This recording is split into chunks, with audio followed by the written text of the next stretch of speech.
मानावाला में अशय खुरनोश की बढ़ती कीमतों ने गरीब की चीखें निकाल दी। मुनाफाखोर अशिया ज़रूरिया के मनमाने निर्ख वसूल करने लगे। प्राइस कंट्रोल कमेटियां मंजर से गायब हैं।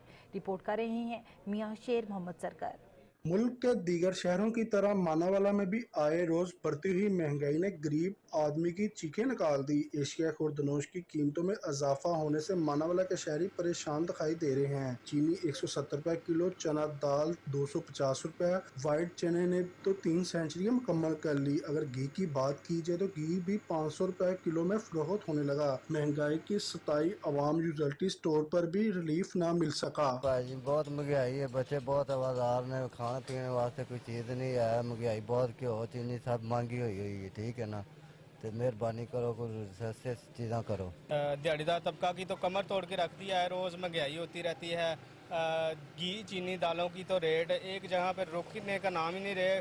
अगर गरीब बंदा आम जो मुर्गी खा लेता था, लेकिन अब उसकी भी कीमतें 600 के करीब हैं। दूसरी तरफ सब्जियों की बात की जाए तो प्याज 100 रुपए, टमाटर 120 रुपए किलो, लहसुन ने तो 4 सेंचुरियां मुकम्मल कर ली। मानावाला के शहरी इस बढ़ती हुई महंगाई से बहुत परेशान दिखाई दे रहे हैं और मानावाला के शहरियों ने हुकूमत से मुतालबा किया है कि इस बढ़ती हुई महंगाई को कम किया जाए। कैमरा टीम के साथ मियां शेर मोहम्मद सरकार, नुमाइंदा सच न्यूज़, मानावाला।